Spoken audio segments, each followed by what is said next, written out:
مخالف رہے۔ خواجہ صاحب ایک خالص جمہوری سیاسی رہنما تھے، اور خودداری، دیانتداری اور غریب پروری ان میں کوٹ کوٹ کر بھری ہوئی تھی۔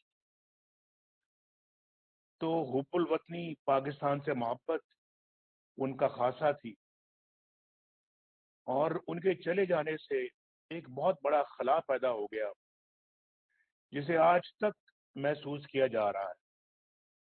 اس طرح کے بے لوث انسان اور سیاسی رہنما بہت کم پیدا ہوتے ہیں، اور مجھے بڑی خوشی ہے اس بات کی کہ خواجہ رفیق صاحب کے شہادت کے بعد ان کے بیٹے فرزند ارجمند خواجہ سعد رفیق صاحب اور خواجہ سلمان رفیق بھی اپنے والد گرامی کے نقش قدم پر گامزن ہیں۔ خواجہ صاحب کو میں یہ بتانا چاہتا ہوں، سعد رفیق صاحب کو، سلمان رفیق صاحب کو، کہ میں منظر پہ تو بعد میں آیا، اسکرین پہ بعد میں آیا، لیکن میں آپ کی تقریر بڑی دیر سے سن رہا تھا۔ خواجہ سعد رفیق کی تقریر بھی میں نے سنی، اور باقی حضرات کی بھی سنی، پھر سردار ایاز صادق صاحب کی بھی سنی، لیاقت بلوچ صاحب کی بھی سنی۔ تو میرا خیال ہے کہ جو ابھی گفتگو ہوئی ہے، سبھی اپنا جو مقرر حضرات کی، انہوں نے ہر ایسپیکٹ کو کور کیا ہے بہت اچھی طرح سے، اور مجھے نہیں لگتا کہ میرے لیے اب بات کرنے کی کون سی گنجائش باقی ہے۔ لیکن ایک بات میں ضرور کہنا چاہتا ہوں کہ یہ خواجہ سعد رفیق صاحب اسٹیج پہ بیٹھے ہیں، مجھے کبھی کبھی نظر آتے ہیں، اور کبھی کبھی مجھے آڈینس بھی نظر آتی ہے، کیونکہ میرا فاصلہ آپ کا ہزاروں میل کا ہے۔ کبھی یہ آڈینس کو مجھے دکھا دیتے ہیں، کبھی اسٹیج پہ بیٹھے ہوئے خواتینوں حضرات کو دکھاتے ہیں، اور کبھی نہیں بھی دکھاتے۔ تو لیکن میں دیکھ رہا ہوں، سمجھ رہا ہوں سب کچھ۔ تو مجھے بہت خوشی ہے کہ اپنے والد کے نقش قدم پر یہ دونوں صاحبزادے ماشاءاللہ گامزن ہیں، اور دونوں بھائیوں نے بھی جبر کے خلاف، ظلم کے خلاف علم بلند رکھا، جیلوں کی سختیاں برداشت کی، جیلیں جھیلیں، مگر کبھی اپنے موقف سے پیچھے نہیں ہٹے۔ اور میرے اور پارٹی کے، شہباز شریف صاحب کے، ہم سب کے شانہ بشانہ یہ اپنا ساتھ رہیں، اور ایک مکمل انہوں نے ماشاءاللہ عوام کے جذبات کی ترجمانی کی ہے۔ تو انشاءاللہ مجھے امید ہے کہ یہ اسی طرح سے رہے گا۔ مجھے ان کی داستان سناتے ہیں میرے بھتیجے یوسف عباس، جو ان کے ساتھ رہے جیل میں، اور مجھے انہوں نے بتایا کہ کس ہمت اور جواں مردی کے ساتھ انہوں نے جیل کاٹی۔ وہ چھوٹا بچہ ہے یوسف عباس جو ہے، وہ اس کو بھی نیب نے خام خواہ پکڑ لیا۔ آپ کو تو معلوم ہے کہ ہمارے خاندان کے کسی فرد کو انہوں نے سپیئر نہیں کیا نیب نے، لیکن اللہ کے فضل و کرم سے سب لوگ جو ہے وہ ان کے قدم ڈگمگائے نہیں، اور الحمدللہ اب دیکھیں کہ کیا کچھ نہیں کیا انہوں نے۔ اللہ کا شکر ہے، ہم ووٹ کو عزت دو کے نعرے پہ ہم بالکل گامزن رہے۔ تو میں معزز خواتین و حضرات، بہت عرصے کے بعد کچھ مجھے آپ چہرے آج نظر آ رہے ہیں۔ ہم نے الحمدللہ 3 بار قوم نے ہمیں مینڈیٹ دیا اور پاکستان کی خدمت کے لیے چنا۔ اللہ کے فضل و کرم سے ہم خوشحالی بھی لے کر آئے، روزگار کے مواقع بھی مہیا کیے، معیشت کو، یہ شخص بیٹھے ہیں یہاں پہ، ان کا نام محمد اسحاق ڈار ہے، جن کو آج الحمدللہ دنیا یاد کرتی ہے۔ اور آج کے بھی آپ لوگ دیکھ رہے ہیں، ٹی وی پہ آتے ہیں، کبھی کچھ کہہ جاتے ہیں، کبھی کچھ کہہ جاتے ہیں، اسٹیٹ بینک کا گورنر کچھ کہہ رہا ہے, وزیر خزانہ کچھ کہہ رہا ہے, جو باقی ایڈوائزر کچھ کہہ رہے ہیں, بات کسی سے بھی نہیں بن رہی. اور اس شخص کو کریڈٹ ملنا چاہیے. یہ بھی بیچارہ دیکھیں گھر سے بے گھر ہوا ہے, کیا قصور ہے اس کا, کیا کیا اس نے, کیا کرائم کمٹ کیا ہے, کیا انہوں نے اپنا پاکستان کا لوٹا ہے, یا کیا پاکستان کا چوری کیا ہے, لیکن اپنے جو ہے وہ گھر بار سے محروم کر دیا گیا.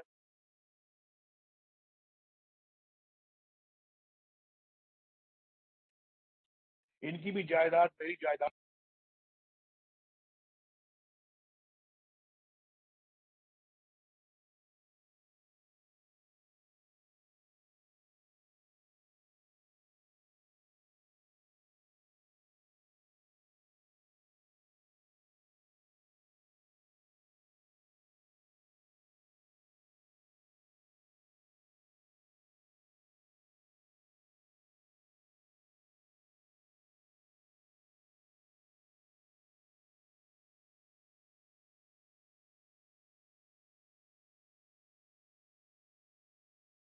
لاہور سے آپ ملتان جائیں, ملتان سے آپ رحیمیار خان جائیں, رحیمیار خان سے آپ سکر جائیں, اور پھر حیدرآباد سے کراچی جائیں, آپ کو ہر جگہ پہ موٹر وے ملتی ہے.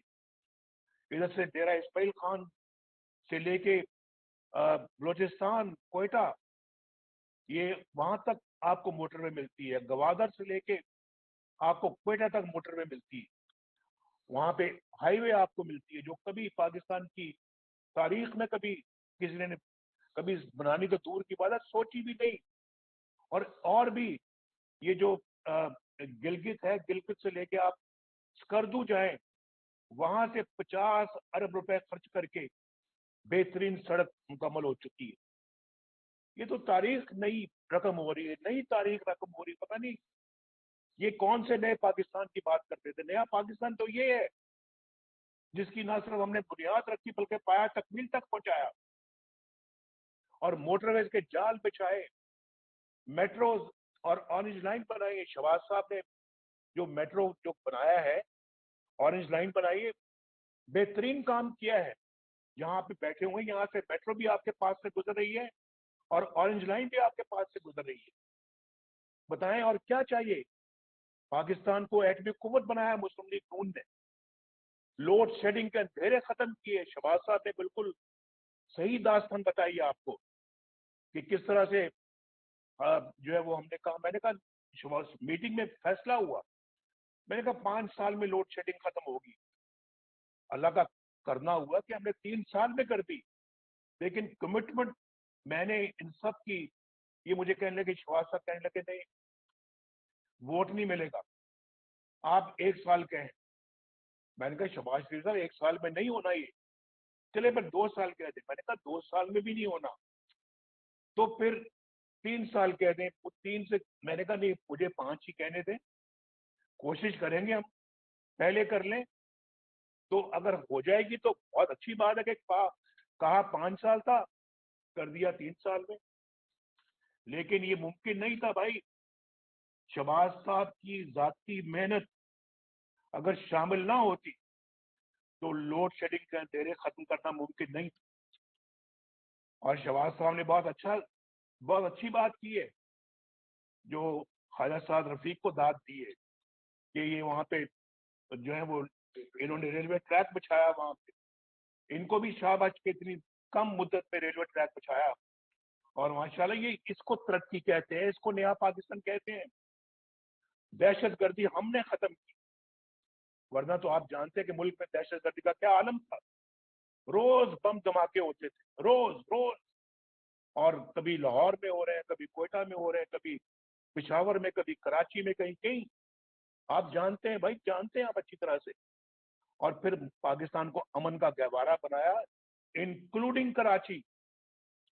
یہ شہباز صاحب بیٹھے ہیں, پوچھیں, سب سے پوچھتے ہیں, مجھے پوچھیں, سب سے پوچھیں, کس نے پاکستان میں اسکول, کالجز اور یونیورسٹیاں بنائی؟ یہ شہباز شریف صاحب یہاں بیٹھے ہوں, اور ان کی ٹیم نے. ہسپتال کنہوں نے بنائے؟ انہوں نے.